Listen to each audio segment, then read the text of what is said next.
ازيكم عاملين ايه؟ انا عارف ان انا بقالي فتره مختفي عن القناه وما بحطش اي محتوى جديد. ظهرت فيديوهات سلبيه كتير جدا على كل مواقع السوشيال ميديا عامه. الفيديو ده لكل واحد فاكرها روشنه وحرفنه وحاجه محدش يعرف يعملها زيه. بسم الله الرحمن الرحيم. ممكن تعرفها بنفسك؟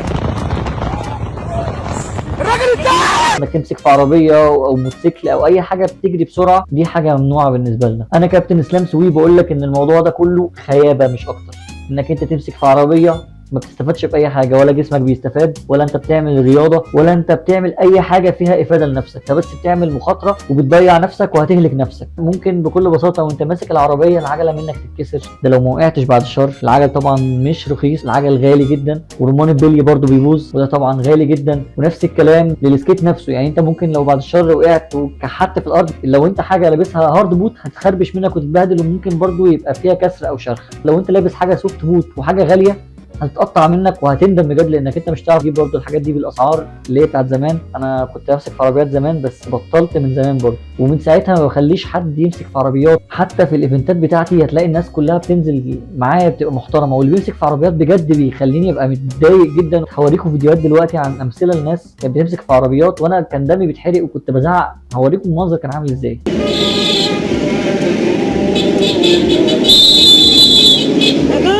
زي ما انتوا شايفين كده الراجل ابو اخضر ده ماسك في العربيه مش سايبها خالص، وانا عمال ازعق وعمال اقول له يا كوتش يا كوتش، وهو برضو ماسك ومش عايز يسيب. في واحد تاني اهو ببول ماسك في ايه الموتوسيكل على اساس ان هو يعني مش هيقع او كده. بس احنا برضو في شويه قوانين بتحكمنا كفريق. المفروض الناس كلها لما بتنزل معانا بيبقوا موافقين على القوانين دي. حسيت بقى الفترة الأخيرة إن محدش بقى بيسمع الكلام، فأنا ما بقتش أنزل يعني. تعال نشوف الفيديو اللي بعده. أهو نفس الشخص واحد تاني وراه. حبيبي يا كوتش يا باشا يا بص طبعا أنا قاعد عمال أقول يا باشا يا كوتش، طبعا دمي محروق يعني، حتى أنا قاعد عمال أزعق ومحدش مهتم. وهنا هو واحد تاني ماسك برضو العربية. ده بقى بص ماشي على سرعة كام أصلا، مش عارف أعمل فيه إيه بصراحة. في شوية جاي من ورا أهو ماسك في عربية أهو، عربية نص نقل. انا حرفيا بعاني منهم في الايفنت.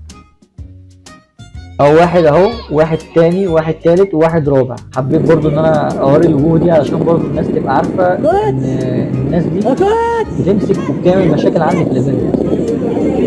اهو بص يعني حتى برضو واحنا راجعين نفس الكلام مسكوا برضو، وانا عامل اقول يا كوتش يا كوتش. السبب اللي خلاه ان هو يسيب ان هو شاف ان الراجل رايح في اتجاه تاني غير الاتجاه اللي احنا رايحين فيه، فقام سابه ومشي.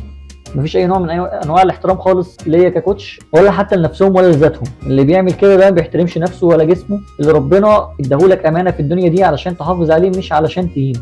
طبعا اي رياضه او لعبه انت بتمارسها بدون تتبع القواعد بتاعه اللعبه او السيفتي بتاعتها طبعا هترجع باصابه كبيره انت في غنى عنها. حتى لو انت يعني اتعافيت هيبقى فيها اثار برضو جانبيه، انك انت ممكن تقع تتخربش وتتبهدل وهدومك تتقطع وتتعور، ممكن بعد الشر حاجه وراك تخبطك. يعني ليه اناني وبفكر في نفسي لوحدي؟ طب ما هو في عيله مستنيين ان انا ارجع بالسلامه في البيت، المفروض ما يبقاش في اي مشاكل، ما يفضلوش يجروا بيا على المستشفيات، ما يبقوش قاعدين قلقانين في البيت، يبقوا عارفين ان انا نازل اعمل رياضه في مكان امن ومع مجموعه كويسه. انت عارف لو وقعت واتخبطت في دماغك على السرعه دي، بص ادخل على النت وشوف اضرار خبطه الدماغ ممكن تعمل ايه في الانسان. وطبعا لكل واحد ما بيلبسش خوذه، انا بقول لك البس خوذه لانها شكلها حلو، يعني ملهاش علاقه خالص بانك انت ما بتعرفش تلعب او دي مش حرفنه او كده، لا خالص. يعني انا بشوف ناس بره بيلعبوا لابسين خوذه، ناس حريفه جدا اكتر مني واكتر من ناس كتير قوي موجوده في مصر. يعني في ناس منهم بيصوروا خبطات كانت لو لا قدر الله من غير خوذه فعلا كانت الناس دي راحت. حتى لو انت وقعت بعد الشر الاصابات بتاعتك تبقى خفيفه جدا،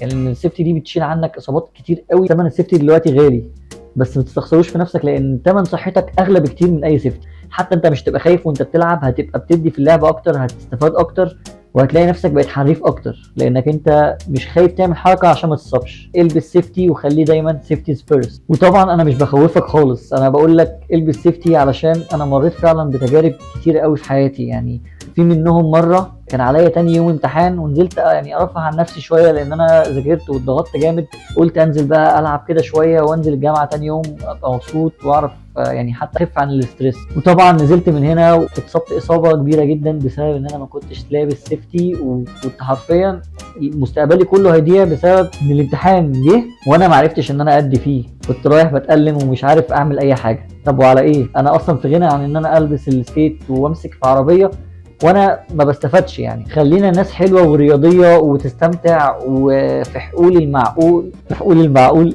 في حدود المعقول، مش في حدود الحاجات اللي هي المستحيله. لان الحركات اللي بتتعمل بالسكيت طبعا بتبقى اغلبها خطر لانك انت مش لابس سيفتي، انت ممكن معرض انك تقع على ركبتك، على كوعك، على ايدك.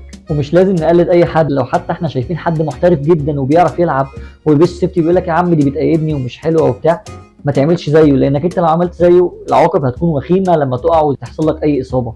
ده حتى كان في واحد زميلنا الله يرحمه يعني بيمسك في عربيات وكده وكان حريف جدا جدا جدا، الراجل ما رجعش البيت. يعني حافظ على نفسك وما تمسكش في العربيات لان العربيات دي مصيبه كبيره جدا. يعني من الاخر اتقي ربنا في نفسك وفي حياتك، الصحه دي كنز محدش هيعرفه غير الناس اللي فعلا بتعاني بسبب الاصابات. اقل حاجه في جسم الانسان بتاثر فيه، يعني لو انت عيان بس عندك شويه كحه بتاثر فيك، فما بالك انك انت عندك اصابه في عظمك او اربطه او غيره. فحاول على قد ما تقدر انك تلبس سيفتي وتبعد عن العربيات. معلش انا عارف ان انا طولت في موضوع السيفتي وعمال اكد على السيفتي اكتر من مره، بس فعلا لازم نعمل ده. وطبعا في النهايه حابب اشكر كل اخ واخت متفهم انا بتكلم عن ايه وايه اللي مضايقني وايه اللي مخليني اطلع اتكلم بالمنظر ده، وان انا قاعد بوعي الناس علشان الناس دي فعلا هم اخواتي. يعني اي حد ظهر في الفيديو او ما ظهرش وكان بيمسك وكده كلكم اخواتي يعني سواء. ان شاء الله باذن الله الفتره الجايه هبقى اعمل فيديوهات قولوا لي حابين تسالوني عن ايه وانا هجاوب عليه. حبيت تاخد معلومه معينه اكتبها لي تحت في الكومنت وانا ان شاء الله هقرا الكلام ده وهرد عليكم واحد واحد سواء كومنت او فيديو. وان شاء الله اشوفكم في حلقات كتير جايه مع كابتن اسلام سويد. سلام.